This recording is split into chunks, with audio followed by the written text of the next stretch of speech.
이 새벽에도 하나님의 말씀에 내가 우리 성도들 가운데 함께 하시기를 간절히 바랍니다.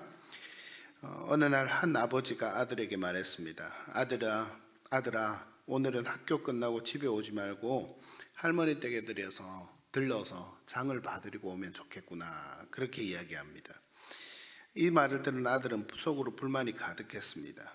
자신의 할 일도 바빴기 때문에 할머님 집에 들러서 장을 봐드리고 오라는 아버지의 말씀이 참 불편했기 때문입니다. 그러나 그 아버지의 말씀이 단순한 심부름이 아니라 가족을 향한 사랑과 애정의 부탁이 담긴 것이다. 그는 그렇게 생각을 하고 순종을 했습니다. 그날 저녁에 할머니는 아버지에게 전화를 걸어서 말했습니다. 아이가 와서 얼마나 고마웠는지 몰라. 덕분에 오늘 하루가 참 따뜻했어. 이렇게 이야기를 했다고.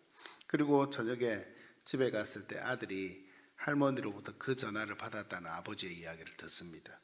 아들은 그제서야 자신이 참 불편하고 이해가 되지 않고 자신도 많이 바쁜 가운데 그 부탁을 들었지만 그 부탁 안에 정말 사랑과 회복의 열매가 있었다는 것을 그 아들은 깨닫고 참 감사하는 마음을 가질 수 있었다라는 그런 말을 본 적이 있습니다. 오늘 말씀 속에 호세아도 마찬가지입니다. 하나님은요, 호세아에게 상상하기 힘든 그런 명령을 하십니다. 너는 가서 음란한 여자를 맞아서 음란한 자식들을 낳으라. 이 나라가 여호와를 떠나 크게 음란함이니라. 이렇게 하나님 말씀하십니다. 호세아는 단순히 순종할 수 있는 그런 명령의 차원을 떠난 이 말씀같이 보이는 말씀이 단순한 결혼 이야기가 아니었음에도 불구하고 호세아는 그 말씀에 즉각적으로 순종합니다.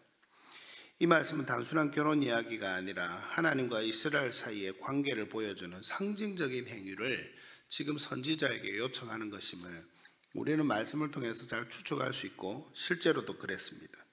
오늘 새벽 우리는 이 호세아서 1장을 통해서 하나님의 마음과 그리고 선지자 호세아의 놀라운 순종을 함께 한번 짧게 살펴보고자 합니다. 첫 번째는 하나님의 마음을 아프게 한 이스라엘의 배신이 오늘 말씀에서는 잘 기록이 되어 있습니다. 한번 보십시오. 1장 3절 말씀 다시 한번 보도록 하겠습니다. 1장 3절 말씀 같이 한번 읽겠습니다. 시작.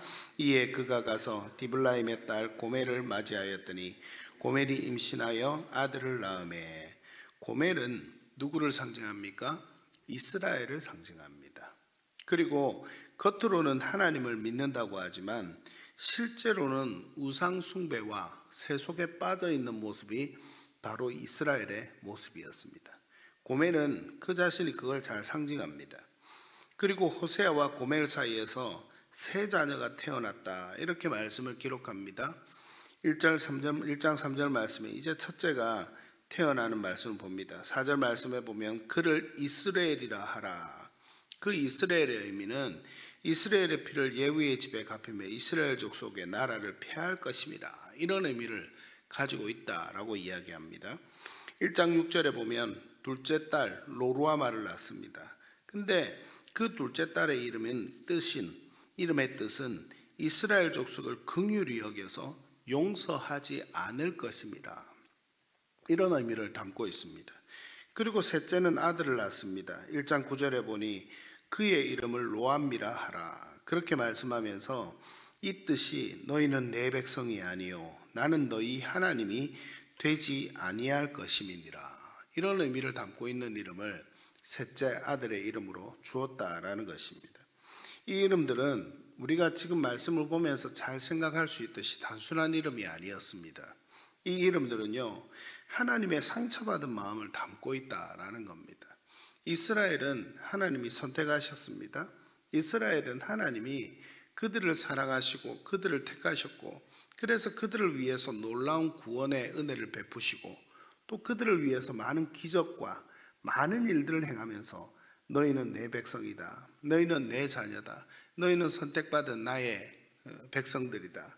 이렇게 수많은 메시지를 하나님 주셨지만 그 이스라엘 백성들은 한결같이 하나님을 온전히 따르지 못하는 모습이 그들 가운데 있었던 것을 봅니다. 하나님은 이스라엘을 사랑하셨지만 그들은 그 사랑을 배신했던 겁니다. 이런 하나님의 마음을 담고 이 호세아서를 통해서 그 자식들을 통해서 고멜과 결혼하는 것을 통해서 그 자식들의 이름을 통해서 하나님은 그런 마음을 잘 표현하고 있습니다. 오늘 우리는 하나님의 은혜 가운데 살아갈 때에 이런 이스라엘 모습과 같지 않는지 다시 한 번 더 우리가 돌아보는 은혜가 이 새벽에 있게 되기를 간절히 바랍니다. 그런데 이 호세아는 하나님의 말씀에 이해할 수 없는 말씀이 주어짐에도 불구하고 오늘 말씀에서 너무나도 놀라운 것은 호세아는 한 번도 하나님의 말씀에 대꾸하거나 하나님 왜 이렇게 하십니까? 묻는 적이 없이 그대로 순종하는 것을 보게 됩니다. 이 호세아가 고멜과 결혼하라고 했을 때 이 고멜이 어떤 여인인지 하나님은 분명히 말씀하십니다. 그럼에도 불구하고 호세아는 고멜과 그대로 가서 결혼을 하는 것을 보게 됩니다. 그리고 그 세 자녀를 갖게 되었을 때 그 세 자녀의 이름의 의미도 하나님은 분명히 말씀하십니다. 호세아가 과연 이와 같은 이름으로 자신의 자녀의 이름을 짓고 싶었을까요? 아니었을 겁니다. 자신의 눈에 넣어도 아프지 않을 자신의 사랑하는 자녀들에게 그와 같은 이름을 지으라는 하나님의 명령은 순종하기 참 힘든 그런 하나님의 말씀이었을 것임에도 불구하고 하나님은, 호세아는 하나님의 말씀을 순종하며 그대로 나아가는 것을 볼 수 있습니다. 즉 호세아는 자신의 감정이나 사회적 시선보다 하나님의 뜻을 우선시하는 선지자였다라고 볼 수 있는 겁니다. 음란한 여인을 아내로 맞이하는 것은 선지자로서 매우 고통스럽고 수치스러운 일이었을 겁니다. 그러나 그는 하나님의 말씀을 그대로 따릅니다. 이 순종은 단순한 복종이 아니라 하나님의 마음을 품은 사랑의 순종이었습니다.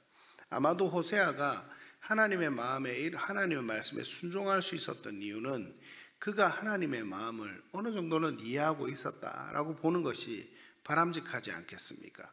이스라엘의 타락한 모습을 볼 때 그도 하나님과 같은 마음을 조금은 품을 수 있었을 것입니다.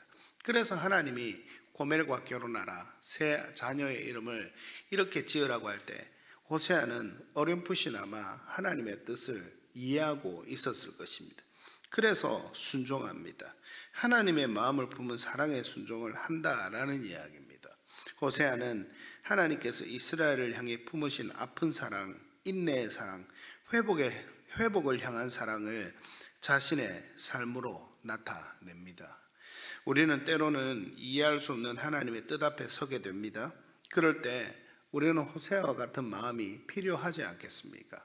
저의 삶에도 우리 성도님들의 삶에도 하나님의 순종의 요구는 어떨 때 참 이해하기 힘든 그런 방향으로 다가올 때가 종종 있을 것입니다. 그러나 그때도 하나님의 은혜로 순종하는 은혜가 우리의 삶 가운데 있다면 하나님은 반드시 그것을 통해서 하나님의 역사를, 하나님의 일을 이루어 가심을 믿으시는 우리 성도님들 되시기를 간절히 바랍니다. 그래서 하나님의 기쁘신 뜻이 내 삶 가운데 언제나 이루어지기를 바란다, 이 믿음을 가지고 하나님 앞에 늘 설 수 있는 우리 성도님들 되시기를 간절히 바랍니다. 마지막으로 하나님은 심판으로 오늘 말씀을 끝내지 않습니다. 호세아서는요, 앞으로 계속해서 이 선지서는 하나님의 심판과 하나님의 사랑의 회복의 메시지로 반복해서 일어나는 것을 보게 됩니다. 하나님의 말씀은 오늘 말씀에서도 심판으로 끝나지 않습니다. 10절 말씀을 보십시오. 이스라엘 자손의 수가 바닷가의 모래같이 되어서 헤아릴 수도 없고 셀 수도 없을 것이며 너희는 살아계신 하나님의 아들들이라 할 것이라.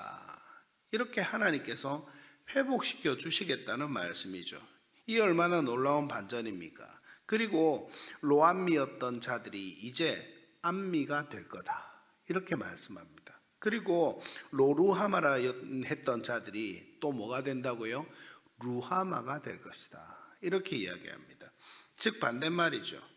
하나님은 이스라엘을 다시 부르십니다. 너는 내 백성이다. 너는 긍휼을 입은 자다. 이렇게 하나님께서 회복시키실 것을 오늘 말씀 가운데 말씀하면서 말씀을 맺고 있는 것을 보게 됩니다. 이것이 바로 복음이라는 사실입니다. 우리가 죄로 인해 하나님과 멀어졌을 때 하나님은 때때로 우리를 징계하기도 하십니다. 그러나 반드시 먼저 손을 내어미시는 하나님이라는 사실입니다. 예수 그리스도를 통해 우리를 다시 자녀로 부르시는 그 은혜, 우리가 죄로 말미암아 다 죽을 수밖에 없고 죽었던 그런 사람들이었지만 다시금 예수 그리스도로 말미암아 우리에게 구원의 은혜를 베푸신 그 하나님의 사랑을 우리는 다 경험한 자들입니다. 그래서 하나님의 이 사랑을 이해할 수 있습니다. 우리 이 사랑 가운데 항상 나아갈 수 있는 우리 성도님들이 되었으면 좋겠습니다. 이제 말씀을 맺습니다. 사랑하는 성도 여러분, 오늘 말씀을 통해 우리는 세 가지를 나누었습니다. 하나님은 우리의 배신에도 불구하고 끝까지 사랑하는 분입니다. 호세아처럼 하나님의 뜻에 순종하는 삶은 고통스럽습니다. 그러나 그 안에 하나님의 사랑이 다 드러납니다. 하나님은 끊어진 관계를 다시 잇고 우리를 자녀로 회복시키는 하나님이십니다. 혹시 지금 내가 하나님으로부터 멀어졌다고 느끼는 우리 성도님들이 있습니까? 혹시 이해할 수 없는 순종의 명령 가운데 서 있는 우리 성도님들이 계십니까? 그렇다면 반드시 하나님의 이 사랑의 회복의 메시지가 내 삶 다음의 장에 열어질 것이라는 믿음을 가지고 이 새벽에도 기도하며 나아갈 수 있는 우리 성도님들이 되시기를 간절히 바랍니다. 오늘 이 새벽에도 그 믿음으로 온전히 하나님 앞에 전심으로 달려가는 이 새벽 시간이 되시기를 축복합니다. 축복합니다.